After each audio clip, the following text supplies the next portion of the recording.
Hoax penjajahan Belanda. Tahukah kalian teman-teman, jika Belanda menjajah Indonesia itu tidak selama yang kita kira. Bagi kalian yang masih menganggap Indonesia dijajah 350 tahun, itu jelas hoax dan salah kaprah teman-teman. Lah, terus 350 tahun dijajah Belanda itu sumbernya dari mana, Min?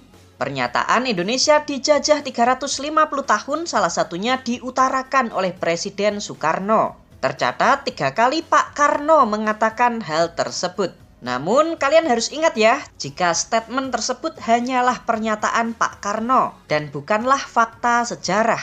Bung Karno kala itu mengatakan Indonesia dijajah 350 tahun supaya rakyat Indonesia kala itu bersemangat untuk melawan penjajah. Jadi kata-katanya beliau itu dihiperbola atau dilebih-lebihkan. Dan hal tersebut biasa saja teman-teman. Nah, sekarang di sini Pak Imin akan kasih 2 argumentasi fakta sejarah mengapa Indonesia tidak dijajah selama 350 tahun. Yuk, langsung saja kita bahas. Yang pertama, dari segi tahun jelas sangat aneh teman-teman. Kalian pernah kepikir nggak buat menghitung dari mana sih asal-muasal hitungan 350 tahun ini? Jika penjajahan Belanda dihitung ketika VOC itu didirikan di tahun 1602 hingga Belanda diusir Jepang tahun 1942, seharusnya Indonesia cuma dijajah selama 340 tahun, bukan 350 tahun cuy. Ini aja masih salah teman-teman. Sebab di tahun 1806 hingga 1811, Belandanya itu hilang. Loh, hilang kemana, Min? Kala itu Belanda hilang karena dijajah oleh Perancis teman-teman. Sebagai buktinya, Perancis mengirim utusannya ke Jawa. Orang ini yang bernama Herman Willem Daendels pada tahun 1808. Orang inilah yang nantinya membangun jalan Post Road atau jalan raya dari Anyer ke Panarukan sepanjang 1000 km. Hari ini kita menyebutnya sebagai Jalan Pantura. Daendels juga membangun kota Bandung. Makanya Bandung dijuluki sebagai Paris van Java. Kenapa Paris? Ya karena yang membangun itu pemerintah Perancis teman-teman. Setelah lepas dari Perancis, pada tahun 1811, Nusantara diduduki oleh Inggris selama 5 tahun. Ini artinya Nusantara dikuasai oleh Perancis dan Inggris, totalnya itu 10 tahun. Dari tahun 1806 sampai 1816. Lalu dikurangi 340 tahun, itu artinya kita dijajah oleh Belanda cuma 330 tahun saja teman-teman. Pasti ada yang protes kayak gini. Hitungannya bukan dari pendirian VOC Min, tapi sejak kedatangan orang Belanda pertama ke Nusantara yang bernama Cornelis de Houtman. Oke, kita bahas yang ini. Cornelis de Houtman datang ke Nusantara dan mendarat di Banten pada bulan Juni 1596. Pertanyaannya, apakah orang ini menjajah? No. Cornelis kala itu niatnya cuma dagang sama Kesultanan Banten. Tapi karena di depan Sultan Banten itu gayanya itu petentang-petenteng, akhirnya memicu perang antara armada Cornelis de Houtman melawan Kesultanan Banten. Cornelis kala itu kalah telak teman-teman. Ia lalu ditangkap dan disiksa dulu sebelum akhirnya diusir dari Banten. Tuh. Lalu di pelayarannya yang kedua di tahun 1599, Cornelis itu datang lagi ke Nusantara. Namun kali ini ia nggak mau lagi datang ke Banten karena sudah trauma. Kali ini ia datang ke Aceh.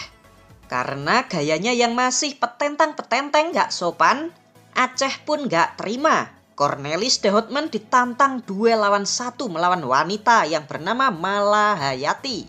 Wanita ini nggak sembarang wanita teman-teman, melainkan beliau menjabat sebagai Laksamana Angkatan Laut Kesultanan Aceh. Dengan memakai senjata rencong, Cornelis de Houtman dibacok hingga kepalanya nyaris putus. Dan ia pun tewas. Duh, masa Cornelis de Houtman yang lemah kayak gitu dijadikan sebagai titik awal penjajahan? Oke, sudah jelas ya teman-teman, kalau secara hitung-hitungan tahun sudah ngaco tuh. Mana ada Indonesia dijajah selama 350 tahun. Argumentasi yang kedua dari segi pemerintahan. Kalian tahu VOC kan? Kalian ngerti kepanjangan VOC itu apa? Nih, kepanjangan dari VOC. Verenigde Oost-Indische Compagnie.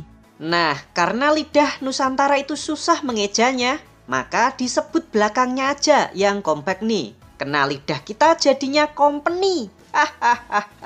Tahukah kalian jika company atau VOC ini bukanlah sebuah negara, melainkan sebuah perusahaan yang dibuat oleh orang-orang Freemason? Hah? Masa sih?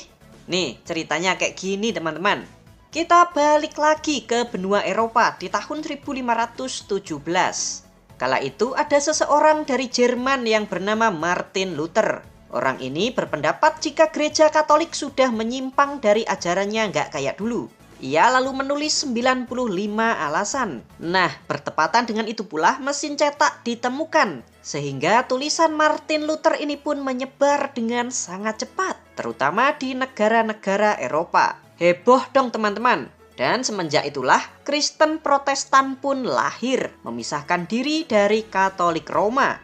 Belanda yang masih serumpun dengan orang Jerman pun ikut-ikutan memakai Kristen Protestan sebagai agama resminya. Tapi yang jadi masalah nih, kala itu Belanda bukanlah sebuah negara, melainkan hanya bagian provinsi dari kerajaan Spanyol. Nah, Spanyol ini kan memakai Katolik sebagai agama resminya. Karena perbedaan keyakinan itulah, Spanyol pun memandang Belanda sebagai kafir karena telah murtad keluar dari ajaran agama Katolik. Mereka pun akhirnya berperang teman-teman. Perang antara Belanda dan Spanyol ini dimulai pada tahun 1568. Jadi saat itu keadaannya itu sangat kacau. Nah, saat peperangan inilah Freemason menemui pimpinan dari Belanda. Mungkin kayak gini percakapannya.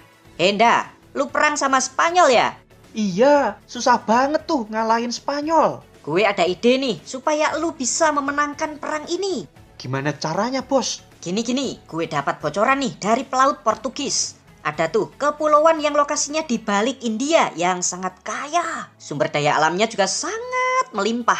Tanahnya juga sangat-sangat subur. Tapi masyarakat di sana itu gampang diakalin. Mudah kena hoax. Lu modalin gue buat kesana. Ntar kita bagi hasil. Dijamin kita kaya ndah. Tapi uang dari mana, bos? Gua kan posisinya lagi perang sama Spanyol. Aduh, gimana ini? Mana gue juga miskin, gak ada tabungan. Ya udah gini aja nda, gue kasih solusi yang lain. Apaan tuh? Lu nggak usah keluar uang deh. Gue pakai uang pribadi aja buat kesana. Nah, kalau sudah untung nanti gue bagi hasil ke lu. Hah? Emang bisa begitu? Bisa dong, tapi ada syaratnya nih. Gampang. Apaan, Son? Lu cukup kasih gue kewenangan buat bikin pasukan sendiri, bikin benteng sendiri, bikin mata uang sendiri, dan gue juga minta hak buat hubungan diplomasi sama negara lain. Pokoknya hak-hak yang sebuah negara itu memiliki, gue juga harus punya. Oke. Belanda pun menyanggupi permintaan Freemason ini teman-teman. Ya mau gimana lagi, mereka kan kepepet. Dan dibuatlah yang namanya hak oktroy, yaitu hak bikin tentara, cetak uang sendiri, hak monopoli, dan lain sebagainya.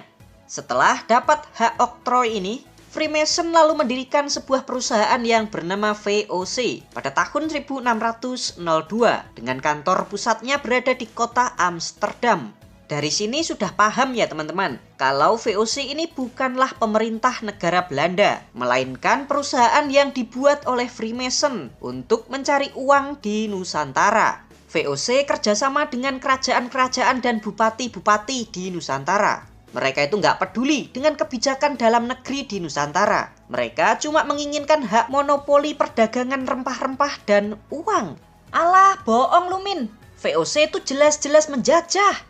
Tidak teman-teman, yuk kita lihat contohnya. Salah satunya adalah perjanjian Bongaya antara VOC dengan kerajaan Goa. Di situ tertulis jika VOC hanya ingin memonopoli perdagangan rempah-rempah. Serta kerajaan Goa merupakan negara yang berdaulat.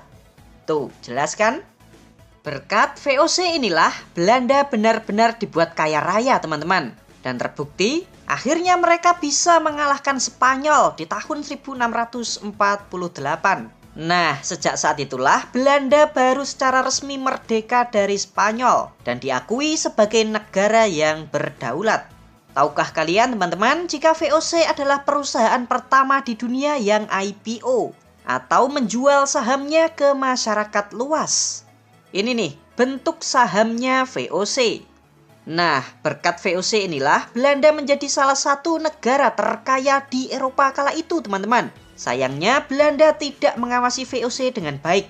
Kedisiplinan VOC juga tidak dijaga, sehingga di akhir tahun 1700-an, pegawai-pegawai VOC di Nusantara melakukan korupsi besar-besaran. Bahkan, korupsinya jauh lebih besar daripada yang mereka setorkan ke pemerintah Belanda. VOC pun akhirnya resmi dibubarkan pada tanggal 31 Desember 1799.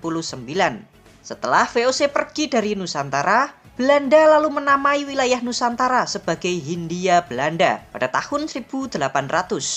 Sekarang sudah jelas ya teman-teman kalau VOC bukanlah sebuah negara, melainkan hanya perusahaan dagang. Mereka cuma ingin memonopoli jalur perdagangan rempah-rempah dan tidak mencampuri kebijakan dalam negeri di Nusantara. Jadi VOC kala itu cuma memegang raja-raja atau bupati-bupati penguasa di Nusantara untuk bekerja sama.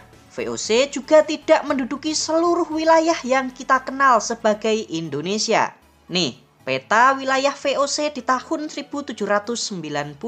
Warna merah yang ini merupakan wilayah kendali VOC. Terus yang oranye-oranye ini merupakan wilayah kerajaan lokal yang bekerja sama dengan VOC. Yang warna pink ini atau kota Bengkulu dikuasai oleh Inggris sejak tahun 1685. Warna hijau ini adalah wilayah koloni Portugis. Kalau sekarang menjadi negara Timur Leste. Terus yang kuning ini adalah wilayah koloni Spanyol di Filipina. Sedangkan warna yang abu-abu ini merupakan wilayah kerajaan-kerajaan yang tidak bekerja sama dengan VOC. Kalau begini, apakah bisa disebut Belanda menjajah Indonesia selama 350 tahun? Terus, menurut Paimin, Indonesia dijajah Belanda itu berapa tahun? Oke, yuk sekarang kita runutkan sejarahnya. VOC memonopoli perdagangan dan bekerja sama dengan kerajaan-kerajaan lokal dari tahun 1602. Lalu digantikan oleh Hindia Belanda di tahun 1800. Kala itu Belanda masih ribut berperang sama Prancis. Belanda lalu menghilang di tahun 1806 setelah Belanda dijajah oleh Prancis. Lalu Belanda dijajah oleh Inggris di tahun 1811. Belanda baru ada lagi di tahun 1815 setelah Inggris mengalahkan Prancis di dalam perang Waterloo. Inggris lalu mengembalikan wilayah Belanda termasuk Nusantara ini di tahun 1816. Nah, di masa inilah Belanda merubah orientasi politiknya yang di zaman dahulu VOC memperlakukan Nusantara hanya sebagai monopoli perdagangan berubah menjadi ingin menaklukkan seluruh kerajaan di Nusantara. Belanda menginginkan Nusantara menjadi miliknya. Hal ini juga dikenal sebagai kebijakan Pax Nederlandica. Semenjak saat itulah Belanda mulai satu persatu menaklukkan kerajaan-kerajaan supaya mereka bisa memerintah langsung di Nusantara. Wilayah terakhir yang diduduki oleh Belanda adalah Aceh di tahun 1912. Itu pun tidak semua wilayah Aceh berhasil dikuasai oleh Belanda ya teman-teman. Masyarakat Aceh ternyata terus melakukan perlawanan. Sekarang kesimpulannya, Belanda baru bisa secara resmi menjajah seluruh wilayah yang kita kenal sebagai Indonesia dari tahun 1912 sampai kedatangan Jepang di tahun 1942. Total, Indonesia dijajah oleh Belanda cuma 30 tahun saja teman-teman. Tuh, udah clear dan jelas ya. Silahkan kalau ada tanggapan kalian bisa menulisnya di kolom komentar. Yuhuu.